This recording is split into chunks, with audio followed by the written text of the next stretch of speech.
A pharaoh in the shadows. At first glance, it seemed as though Thutmose III was destined to fade into obscurity, the son of a lesser wife, a child king overshadowed by his formidable stepmother, a boy barely 3 years old when his father died. Most expected his story to end before it began, a forgotten name on a long list of kings. But destiny had other plans.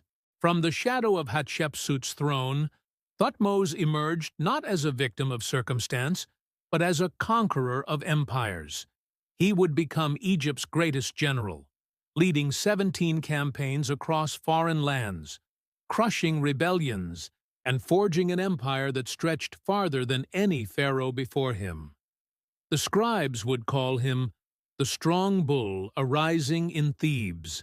Modern historians call him the Napoleon of Egypt. But unlike Napoleon, Thutmose never lost a single battle. This is the epic story of how a forgotten child became the most formidable pharaoh in Egypt's history. Chapter 1. The Heir in Waiting. Thutmose III was born around 1481 BCE, during the height of Egypt's 18th dynasty, the first dynasty of the New Kingdom. He was the son of Pharaoh Thutmose II and a secondary wife, Iset.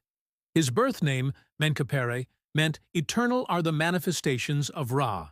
His throne name, Jehu-Times, meant Thoth is born, beautiful of forms. Together, his names invoked Egypt's mightiest gods. Ra, the supreme sun god, and Thoth, lord of wisdom and writing. Yet lineage was a problem. Normally, the throne passed to the son of the great royal wife. But Thutmose II and his queen, Hatshepsut, had only one daughter, no male heir. And so, by default, the crown passed to young Thutmose. But Thutmose was just a child, too young to rule. And into this vacuum stepped his stepmother. Hatshepsut's rise. Hatshepsut became regent on his behalf. But within a few years, she crowned herself pharaoh. She wore the false beard of kingship, took on male regalia, and ruled Egypt as one of the most successful female pharaohs in history. For over 2 decades, Thutmose stood in her shadow. Was he bitter? Did he plot revenge? Did he despise the woman who stole his throne? The evidence says no. Thutmose was educated, trained, and even given command of the armies late in Hatshepsut's reign. She prepared him for power, not exile. And when she died in 1458 BCE, Thutmose did not falter. He seized the reins of empire and transformed Egypt forever. Chapter 2. Forged in War. Even as a boy, Thutmose lived among soldiers more than courtiers. He trained in archery, horse riding, chariot warfare, hand-to-hand combat. He learned not only the arts of war, but also governance, diplomacy, and the sciences. By the time he became sole ruler, he was not a sheltered prince. He was a warrior king ready to unleash Egypt's might. And he wasted no time. Rebellions erupted in Canaan and Syria the moment Hatshepsut died. The city of Megiddo, allied with Kadesh, rose against Egyptian control. To their rulers, Thutmose must have looked weak, young, inexperienced, untested. They were wrong. Chapter 3. The Battle of Megiddo, 1457 BCE. It was spring, 1457 BCE. Thutmose marched north with an army of perhaps 15,000 men. Archers, spearmen, charioteers. His personal scribe, Chaneni, recorded every detail. To reach Megiddo, Thutmose had 3 choices: 2 broad, safe roads, or 1 dangerous mountain pass. His generals begged him to avoid the pass.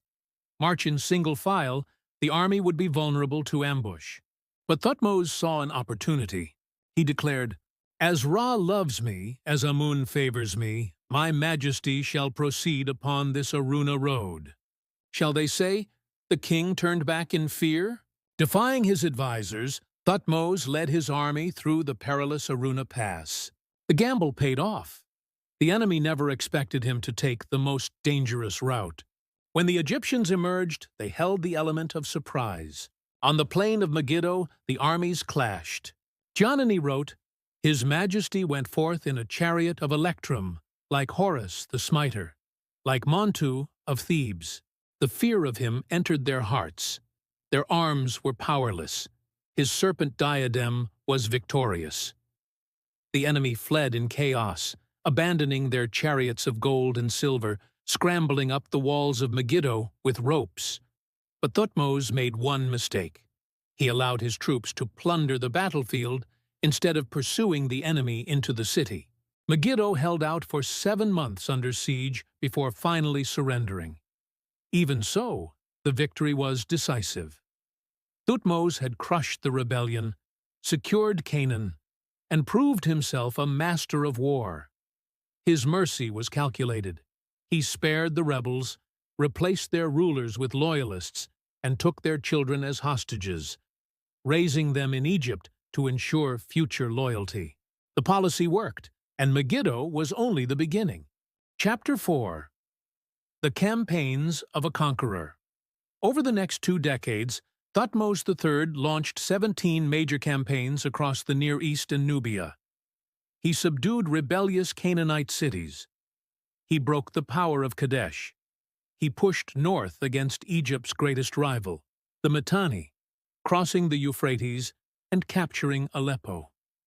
His empire stretched farther than any before, from the Euphrates in Mesopotamia, through Syria and Canaan, to Nubia in the south. Over 300 cities fell under his control. In the words of later scribes, Thutmose bound the lands from the Euphrates to the Fourth Cataract. He made Egypt the greatest empire in the world. Even foreign kings sent him tribute. The Babylonians, the Hittites, the Assyrians. Egypt had become the unchallenged superpower of the ancient world. Chapter 5.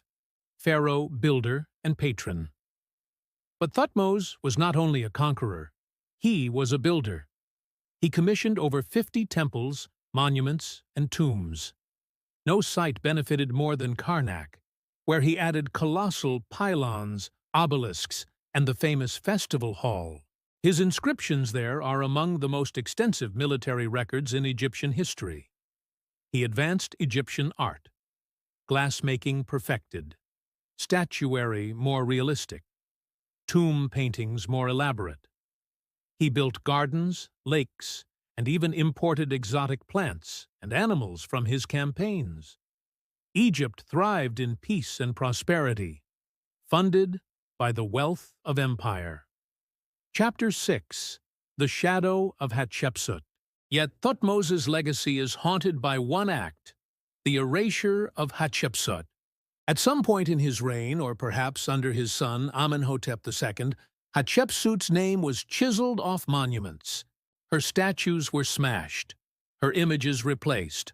Why? Not necessarily hatred. More likely, tradition. Egyptian kingship was a male domain. A female pharaoh was an anomaly, a challenge to Ma'at, the balance of the cosmos. By erasing her, Thutmose reinforced continuity. Kingship belonged to men. And yet, he chose to be buried beside her at Deir el-Bahri. He did not erase her name everywhere, only in public places. Perhaps he respected her privately, even as tradition demanded her erasure. Chapter 7. Death and Immortality. Thutmose III died in 1425 BCE, around age 56. He was buried in tomb KV34 in the Valley of the Kings. When his mummy was unwrapped in the 19th century, it showed signs of looting and damage. Only his head survived intact, but his memory endured. For almost 8 centuries, his empire stood as Egypt's greatest achievement. He was remembered as the pharaoh who conquered without defeat, who built without rival, who expanded Egypt to its zenith. The eternal pharaoh. Thutmose III was not supposed to matter. A child overshadowed, a king forgotten. Instead, he became the architect of empire, the conqueror of nations, the builder of Karnak, the embodiment of Pharaoh as warrior king. His own words, carved into the stones of Karnak, still thunder across millennia. I crossed the Euphrates in pursuit of those who defied me. I placed Egypt's boundaries where I wished. None dared to stand against me.